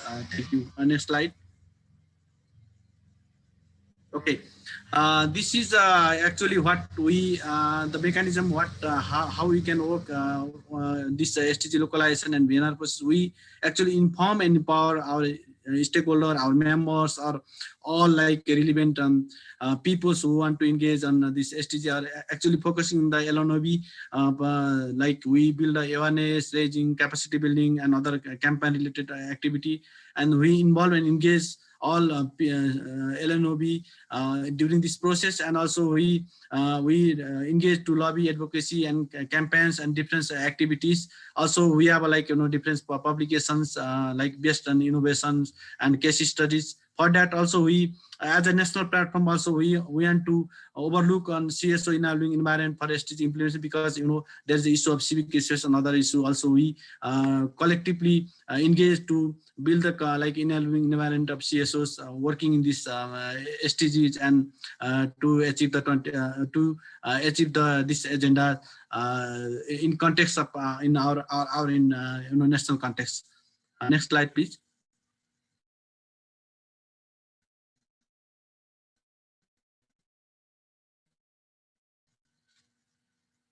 We are understanding and awareness on SDG while developing civil society perspectives, and we analyze the mechanism, progress, trend, and gaps, and implementation on SDG. And also, we want to make recommendation and complement the government's review and promote the environment for area of implementation of 2030 agenda. And we promote and incorporate citizen-generated data in national planning and monitoring framework. This is the new initiative that we already started to engage, how we can incorporate our activity or our event, our progress to the national process. So this is our aim to engaging Vienna and Hlpf, like actually we did in 2017 and 2020. Next slide, please. We like, you know, we already formulated the comprehensive plan. Like we said, it's a 40-step of strategy. Like we, like, you know, regular organize the face-to-face meeting before the COVID, and after COVID we engage like virtual meeting, and we collected issue from like, you know, different online survey, and using the like online platform. And also we formed the like, you know, 13-member high-level expert team, because they know the like issue and they compile, because SDG is the like huge task. So we did like this, you know, expert team. And also we selected 20 thematic area, like issue-based expert writer like Dalit, women's, indigenous, youth, LGBTIQ, farmers, senior citizen, disabled, and children, because they can bring the issues and perspectives. And also we collected information via emails from the major group and stakeholder. And step 7, like review reports and information of other national and international CSO and government, like other small organizations they engaging, and other also some network they engaging. Also we collected information and reports from their activity or their like, you know, their what did the befores. Next slide. And steps 8, we produce a draft report and share with the like, you know, stakeholder again, and we collected feedback, and we hand over the recommendation to the government of Nepal, and we continue engage to CSO, like to ensure our, you know, recommendation in the government report, because otherwise you not fulfill our aims. And we produce and share our final spotlight report to the government and also the global global civil society and national other stakeholder. And we continue lobby and issue to our agenda in the official delegate. and succeed to ensure 2 delegates at least in the official HLPF. So it's a good news in 2021 because of our report. So at least we our 2 civil society colleagues, they involved in the process and they share within 3 minutes the brief summary of what we did and our reflection. So also in step 14 we are doing post Vienna and HLPF review and what the government committed, whether they implemented or not. So this is our continued report. So next slide. So this is some of the photograph, we are engaging with the government and engaging youth peoples, multi-stakeholder, and also we hand over our recommendation to government of Nepal. Next slide, please. Because I'm going very quickly. Some of the positive aspect of HLPF and Vienna 2030 in Nepal, in the 2020 Vienna, Nepal is the second time is taking part. So it's already we did in 2017, but quickly after 3 years also government interested to do the second time. So very important for us. And also government review progress with some database in the 2016, 2017, they're very weak Vienna process, but in 2020 very comprehensive process with the database, and better CSO engagement we found in 2020 because we engaged from the initial phase, and also recognize the CSO at HLPF and presented comprehensive spotlight report. At least we shared with the government and the other international process. So it is our positive aspect in the 2020 BNR. Next slide, please. Also, effective engagement with CSO on Vienna 2020 increase level of understanding and awareness building of major groups and stakeholders, and prepare collective recommendation hand over to the government, and prepare final report and process of launching on July 17 opening of HLPF. Actually, we share our spotlight report on 7th July, and first time government recognized HLPF and delegates to CSO. Already I mentioned this issue, and also the organized side event in Nepali CSO. Actually, we organized the side event and we share this our spotlight report, and we invited to the government of Nepal to share their perspective on the side event. So also that is our achievement. Next slide. Thank you, Arjun. I'm very sorry. We'll have to close it there. We were really looking for your reflections on what you've achieved so far. So we'll have to save the way forward for your next presentation. I'm sure we'll have a chance to come back to you for a few final remarks before we close. But I'm very conscious of time. And yes. No, it's been very helpful, and I think it's useful that you showed there what happened first at the national level within the country, and then how that was brought to the UN virtually at the HLPF. And I'm hoping that Richard, our final speaker from Uganda, will be able to really give us some tips. In particular, Richard, if you can give us some tips on how you brought those views into the official forum in New York. And for someone who's coming to New York for the first time, what would be your tips on how to get your message through there? So if I can just ask you to keep to the 7 minutes so we have a few minutes for questions at the end. Over to you, Richard. Thank you very much, Oli. I'm going to try and keep to the 7 minutes. First is to say there was a lot to learn for us as civil society in Uganda. When I did this, I was at the Uganda National NGO Forum as the executive director. I've since left, but I'm still a partner with the forum. First is to say that we, as Uganda, we are doing the second generation VNR, because we were one of the first countries in 2016 that reported, and we were part of the pioneer countries. Civil society at the time did what was called a readiness report. Uganda presented a readiness report, and civil society presented a rejoinder that highlighted the critical areas of concern. Things like fast tracking and localizing SDGs, involving young people, working closely with stakeholders. And indeed, at that point, we even did launch the Leave No One Behind campaign in the country, which we called Tonde Kamarega, and that has continued to go on.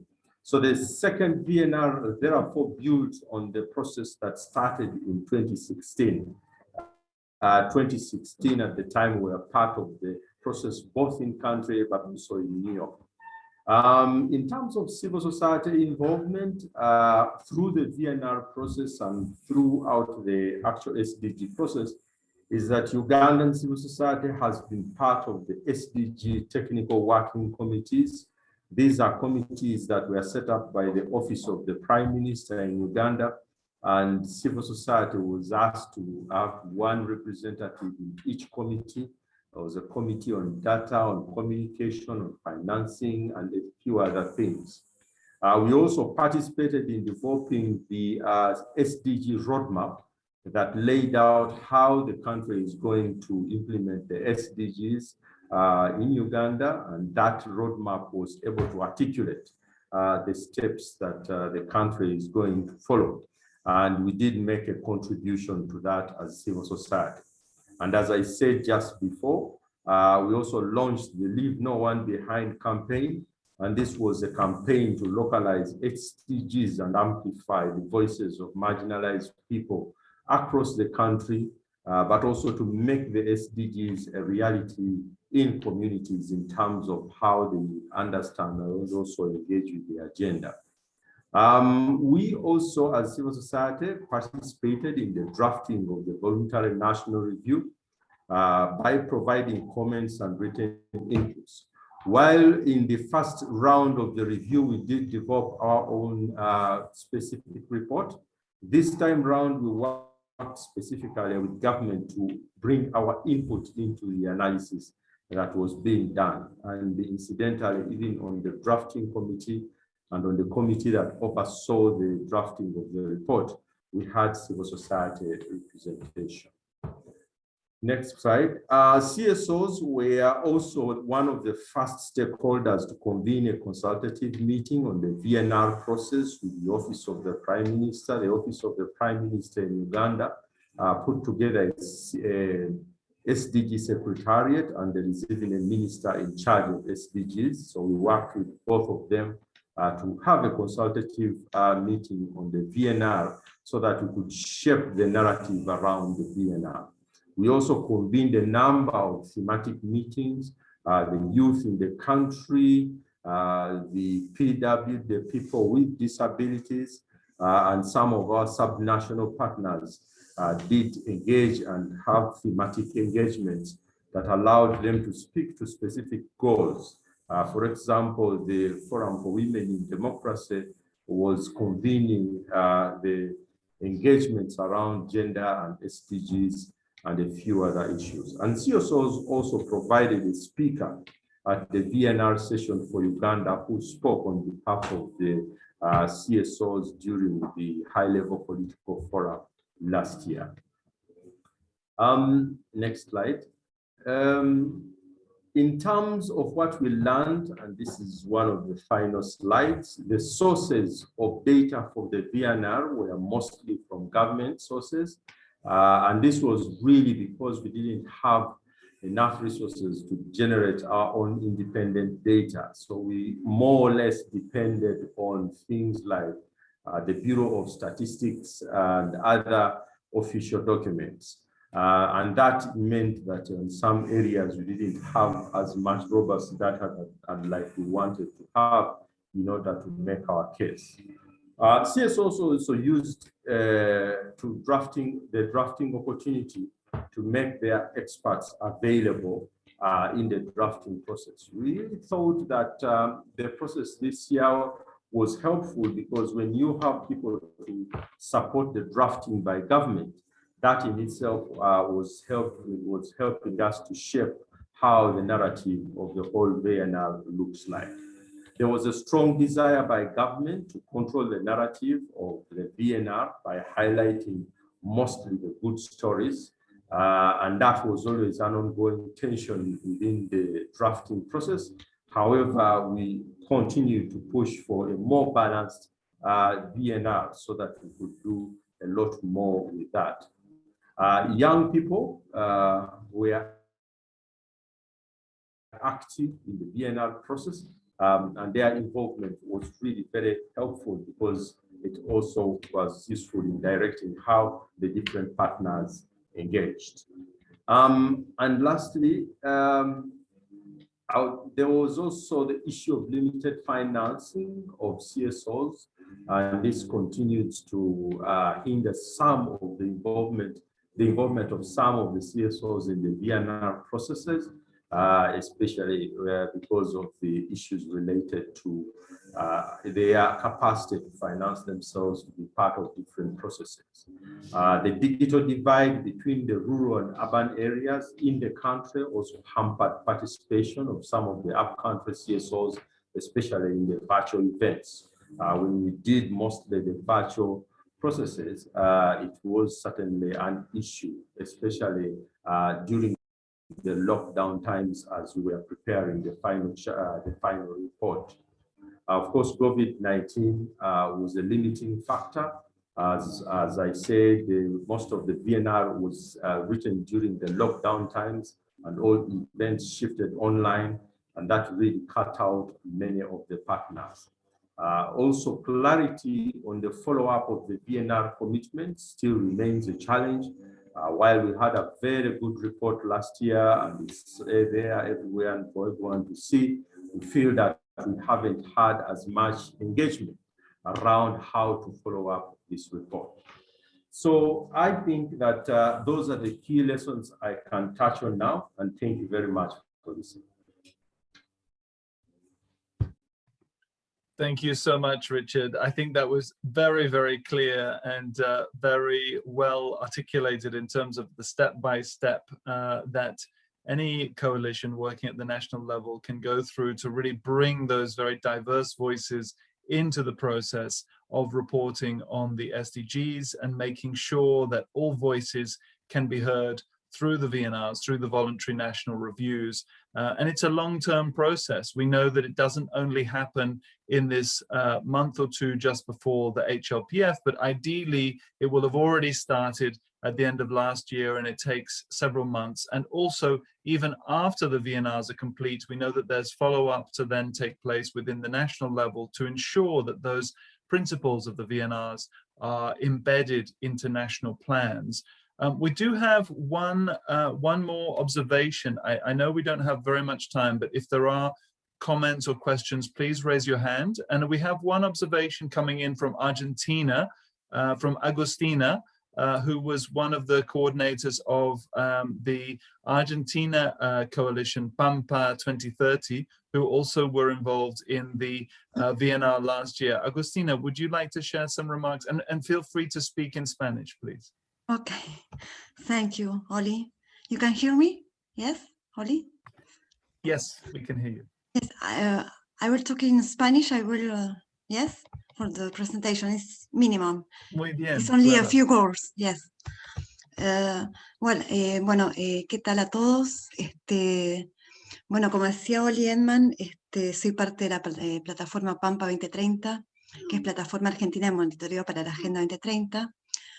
Una plataforma de la sociedad civil, de las ONGs basadas en fe, ONGs en general, los 3 sindicatos que tenemos acá en Argentina, las 3 sedes sindicales que son muy grandes, academia y movimientos sociales, lo cual ha hecho que, digamos, que el monitoreo para la Agenda 2030 también sea mucho más dinámico y sea más abarcativo, por quienes representamos a la sociedad civil. Sentimos que de esta forma podemos llevar mucho más adelante la causa de la Agenda 2030 y el monitoreo de los ODS para el 2030 como sociedad, digamos, mancomunada en todas sus aristas y todas sus pertenencias que tenemos como sociedad civil, de trabajadores y demás personas que representamos dentro de la sociedad civil. Nosotros presentamos el informe, el VNR, en 2017 y en 2020. El año 2020 fue un año muy interesante para presentar el reporte nacional voluntario. Lo presentamos en paralelo con donde está alojada acá la Agenda 2030, que es el Ministerio de Desarrollo de la Nación. Trabajamos de forma tripartita con ellos, también con agencias de Naciones Unidas, para generar el reporte nacional voluntario, el nacional, donde nos dieron un espacio como Pampa 2030 para abordar nuestras inquietudes y lo que queremos incidir dentro de estos espacios. Bueno, en otro evento que me invitó justamente Oli, una cosa que dejamos dicho acá, o que dejé dicho acá, es que bueno, la pandemia además nos ayudó a darnos cuenta, bueno, antes que nada, el foro de la CEPAL es el foro donde nosotros como sociedad civil participamos y nos preparamos para ir al Hlpf, al Foro Político de Alto Nivel. Hoy por hoy, ahora justamente esta semana, somos 4 subregiones, 14 grupos temáticos, de los cuales representamos, quienes representan indígenas están juntos, mancomunados ahí, quienes representan temas de género se juntan en temas de género, y después articulamos entre esos grupos en el lugar que es la mesa de mecanismo de vinculación, que es donde ya la instancia donde va directamente a participar dentro de las instancias de donde están los tomadores de decisiones de la CEPAL misma y por ende después del Foro Político de Alto Nivel. I'm really sorry, Agustina, lo siento mucho, pero no tenemos mucho tiempo. Si puede se concentrar en la experiencia de Argentina, por favor, los próximos pasos que tiene en Argentina. Sí, justamente eso.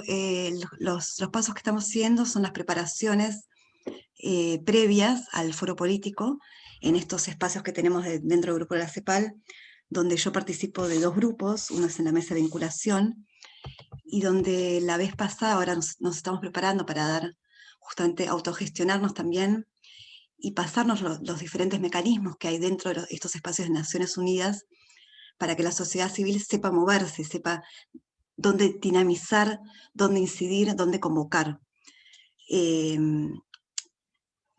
Una cosa, como decía, que creo que tenemos que dejar en claro esta vez en el Hlpf, así como lo dejamos también en claro en el foro acá de la CEPAL, en el foro regional sería, es el tema de, que te había comentado Oli, de la vacunación. Un tema, bueno, que por hoy nos convoca a todos, de la vacunación que debería ser libre y gratuita para todas las personas. Es algo que queremos poner de manifiesto en este espacio del foro político, que es algo que nos convoca justamente a todos. El mecanismo en sí, bueno, es esa parte de nuestro mecanismo, quienes estamos involucrados en la sociedad civil, tanto en la plataforma que represento, pero mucha más sociedad civil ahí, ¿no? Que no pertenece a esta plataforma, sino que, bueno, articulamos de forma conjunta para elevar nuestros temas al foro político de alto nivel. Okay. Gracias, Agustina. Thank you so much. And I think you've highlighted there one of the themes that came up in the earlier panel, and that was the connection from the national through to the regional and then to the global level. And I'm very conscious now that time really is running out, but I think on this point about how we bring those voices through and how we prioritize key voices such as yours, such as other national coalitions that we've been hearing from. I would like us to go back round to the panel that we have, so to Gwilym and to Ricardo, and then again to Arjun and to Richard, just to give us a closing top tip. What is your top tip for engagement, for how someone who's working at the national level can make best use of their opportunity to engage in the Hlpf? If you just had one top tip, because time is limited. So let's come back to Gwilym, and then we'll come around to each of you just for your top tip. I think my top tip would be, there's obviously limited time when it comes to the official sessions of the Vnrs, but UNDESA is hosting VNR Labs, and these are opportunities to go into further in depth when it comes to countries' VNRs. It's a more open platform in terms of dialogue, and members of the major groups and other stakeholders, namely you, are entitled to and details will be on the website soon. Thank you, Gwilym. Good suggestion. So there's the VNR Labs. There are also side events, and many of you I know will be thinking of organizing side events. Today is the deadline if you want to put in a side event, but there will also be opportunities to have parallel events that are not necessarily registered through the official spaces. So we'll certainly be sharing some further information on those as well. Ricardo, what would be your top tip? Well, talking about deadlines, be engaged as early as possible, but also throughout the year.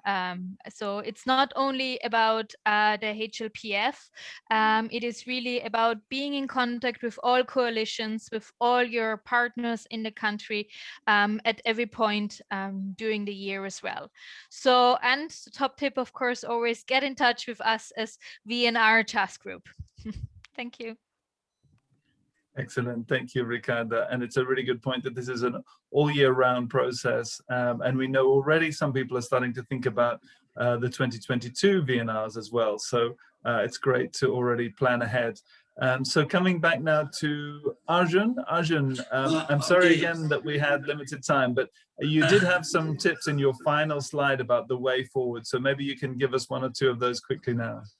Okay, no problem. Just I want to highlight some issue. The government didn't want to listen many issue from the civil society. So we need to make concise recommendations, and they want to include few recommendations from civil society. So but at least we need to continue engage with the government. What I know last Vienna, government they don't want to they don't want to open all their negative aspect to the global community.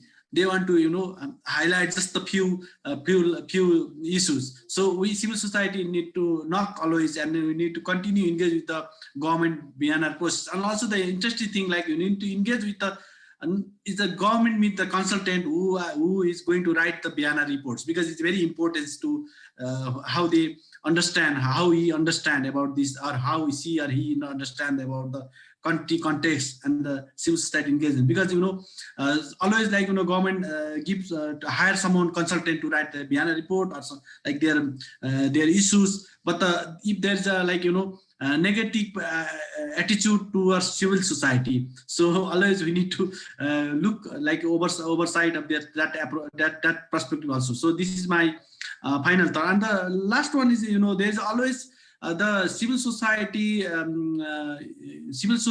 activism or our effort neglected by the official database system. So so what we need to now do now is we need to highlight this citizen generated data to include the official VNR process. So what we are doing one project in Nepal, we are jointly organized, CBS and the National Planning Commission and National Human Rights Commissions. We are doing in the SDG 16. So hopefully we'll give some new innovative ideas in the next year. So in the Nepali civil society jointly with the government effort. So we want to include our citizen generated data in the national process. So this is my quick final reflection. Thank you, Oli, for giving me time.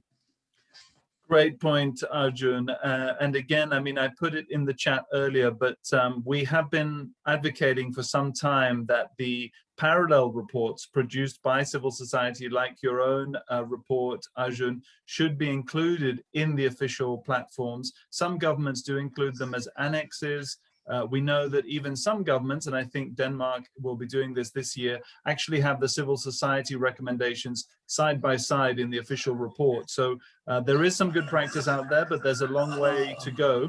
And only one minute I had to highlight this thing. What the interesting thing this time, the government also give this year our common, their common platform to share our perspective. They included our report. Also, okay. That could be a good example, Arjun. Thank you again. Yes. Okay, so if there's a way to gather data that is citizen generated data, we know that it can be a challenge, and that there are a number of governments that still are less open. And this year in particular, we're already hearing about a number of contexts where it's difficult to have those independent voices, and that's one of the things that, as a task group, we'll continue to also monitor and raise with UNDESA and to see what can be done to open up those spaces. But we certainly, as Action for Sustainable Development, we also provide a space to share as many of those reports as possible. So please do keep bringing those in. So finally, Richard, coming to you, you're an experienced person in many of these negotiations. What would be your tip for someone who's coming into an Hlpf for the first time? Well, my tip is one with three parts. The first thing is tight mark the VNR process. For me, it's important for civil society, those of you who play football know, in order to stop anyone from scoring, you have to do what we call tight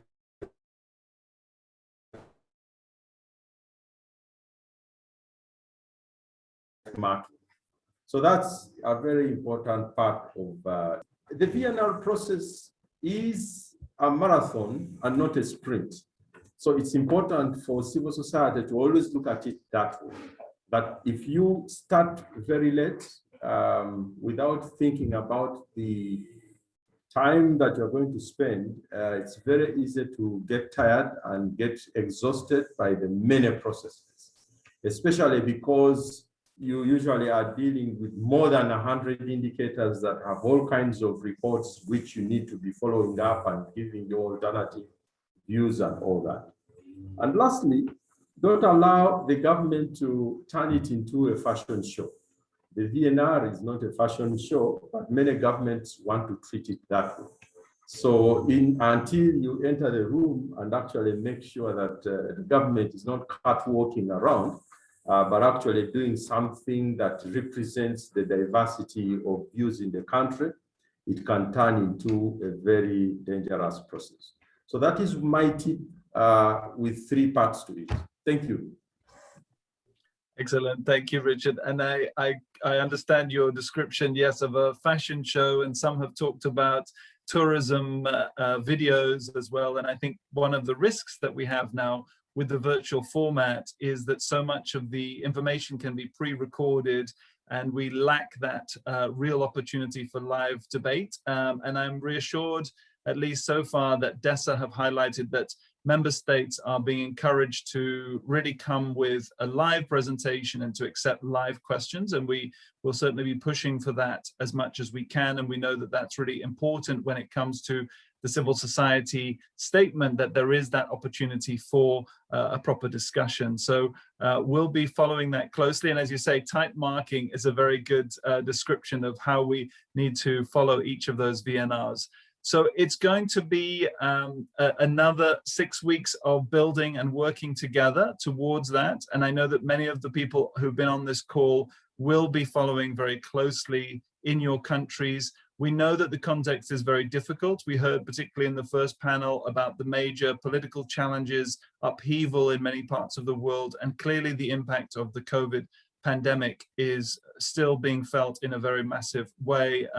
The theme this year of the Hlpf is to frame the recovery, and hopefully governments will come with some concrete ideas on what those next steps might look like as we come hopefully forwards and find new ways of working and actually build that more just and sustainable future that so many have talked about. So all I would like to say is to thank everyone who's been on this panel.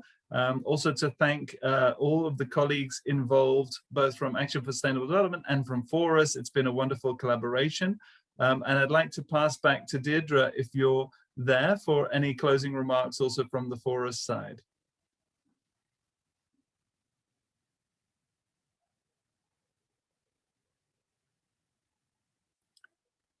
Deirdre, if you're still there. If we've lost Deirdre, then I will just thank everyone once again.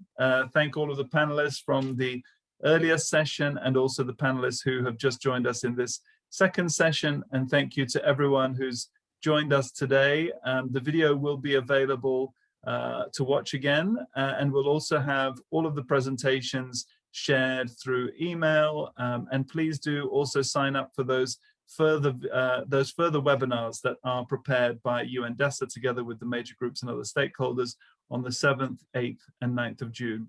Thank you again to everyone. Goodbye and look after yourselves. Stay safe.